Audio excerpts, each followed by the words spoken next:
i7 ગુજરાતનો અવાજ। નમસ્કાર દર્શક મિત્રો, i7 ન્યૂઝ ગુજરાતીની સાથે હું છું આપની સાથે પાયલ બામભણિયા। તો જોઈએ આજના મહત્વના સમાચાર।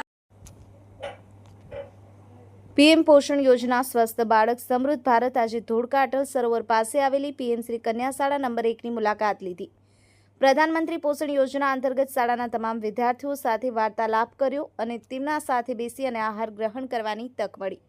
મુલાકાત દરમિયાન શાળાના વિદ્યાર્થીઓને આપવામાં આવતા ખોરાકની સ્વચ્છતા અને ગુણવત્તાની જાતે ચકાસણી કરી।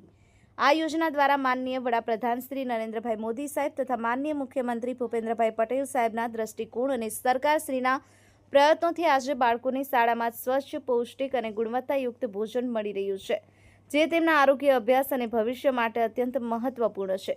ધોળકા વિધાનસભા વિસ્તારની તમામ સરકારી શાળાઓના શિક્ષકો તથા આચાર્યશ્રીઓને ખાસ જણાવવાનું કે આ યોજના અંતર્ગત દરેક વિદ્યાર્થીને સમયસર સ્વચ્છ અને ગુણવત્તાયુક્ત પોષણયુક્ત આહાર મળે તેની તકેદારી રાખે। બાળકોનું આરોગ્ય જ આપણા રાષ્ટ્રના ઉજ્જવળ ભવિષ્યનો આધાર છે। આ દરમિયાન તાલુકા પ્રાથમિક શિક્ષણ અધિકારી શ્રી દીપકભાઈ પારેખ, ધોળકા નગરપાલિકા પ્રમુખ શ્રી અશોકભાઈ મકવાણા, ધોળકા શહેર ભાજપ પ્રમુખ સુનિલભાઈ પટેલ, વિક્રમસિંહ તથા શાળાના આચાર્ય, સ્ટાફગણ અને વિદ્યાર્થીઓ હાજર રહ્યા। Shambhubhai, i7 news Gujarati, Dholka.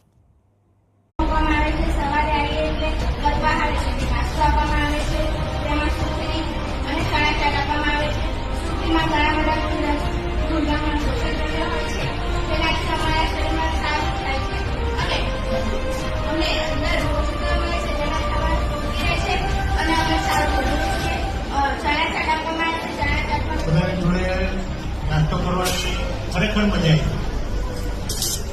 ભારતની મોદી સાહેબની દીપ દ્રષ્ટિએ જેમ કે 2035માં વિશ્વ ઓલિમ્પિક આપણા દેશમાં રમવાનું, ત્યારે એના 15-20-25 વર્ષ પહેલા આપણા દેશના બાળકો બધા પોષિત રીતે ખોરાક લે, કોઈ કુપોષિત ન રહે અને હેલ્થ એમનું સારું રહે, હેલ્થ સારું રહે તો દુનિયાના સ્પોર્ટ્સમેનની સાથે આપણે કોમ્પિટિશનમાં ઉભા રહી શકીએ। તમે વિચાર કરો કે કેટલી લાંબી દીપ દ્રષ્ટિ છે કે અત્યારે આપણને એનું પરિણામ આપણને આપણા દેશમાં જોવા મળી રહ્યું છે।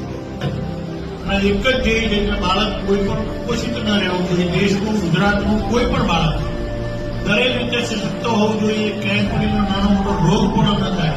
રોગ ના થવા દેવો હોય તો એને મજબૂત આર્થિક રીતે રાખવું પડે અને એ શારીરિક રીતે મજબૂત થાય તો એ આવા ઓલિમ્પિકમાં અથવા તો કોઈ પણ કોમ્પિટિશનમાં ભાગ લેવો પડે તો લઈ શકે, તેનો ઉત્તેજન થાય। આ ઉદ્દેશથી અત્યારે આપણને સરકાર આપણી પાછળ ખૂબ સમય આપે છે, ખર્ચ કરે છે।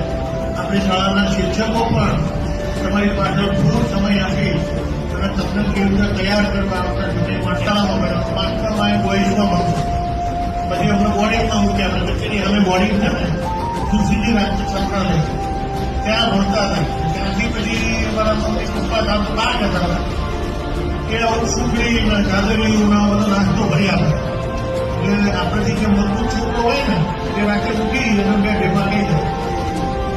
આવું થતું વિદ્યાર્થી જીવનમાં બધું તમને અનુભવો થશે, મળશે અને એની વચ્ચે આનંદમાં રહેવા જે થઈ ગયું આપણને ખબર હોય કે મારો નાસ્તો ભરવાનો છોકરો રાત્રે ઉભી થઈ ગયો તો એની જોડે ઝઘડવાનું નહીં, હા બીજો મગાવવાનો, પછી એ ધરાકતા થઈ જવો, કાંઈ ના કરે પણ આનંદમાં રહેવાનું। આનંદમાં રહેશો તો તમે ભણશો તો સારા પર્સન્ટેજ આવશે, કોમ્પિટિશનમાં તમે બધા સક્સેસ થશો અને તમારું લાઈફ, જીવન, તમારું પાછી પેઢી બધા ખૂબ ખુશ રહે અને ભારત 2047 વિકસિત દેશથી હરોળો લઈ જવું છે એના માટેની તૈયારીઓ અત્યારથી લગભગ 15-20 વર્ષ પહેલા મોદી સાહેબે શરૂ કરી છે।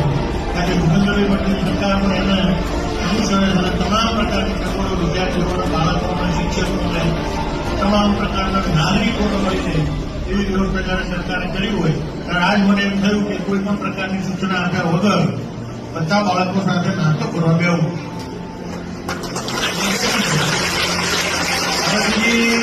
બીજી 2-3 સ્કૂલોમાં, 4-5 સ્કૂલોમાં રસ્તા બરાબર પહોંચશું એટલે એટલું તો થાય કે ગમે ત્યારે ધારાસભ્ય બધા બાળકો જોડે નાસ્તો કરશે તો આપણને વ્યવસ્થિત નાસ્તો મળે, સારો બનાવે। કદાચ આજે એવું નથી કે સારો બનાવે, આવા તમારા શક્ય બસ આપણા સ્કૂલના વિભાગ, સ્કૂલના તમામ ટીચરો અને તમામ 900 વિદ્યાર્થીઓને મારા ખૂબ ખૂબ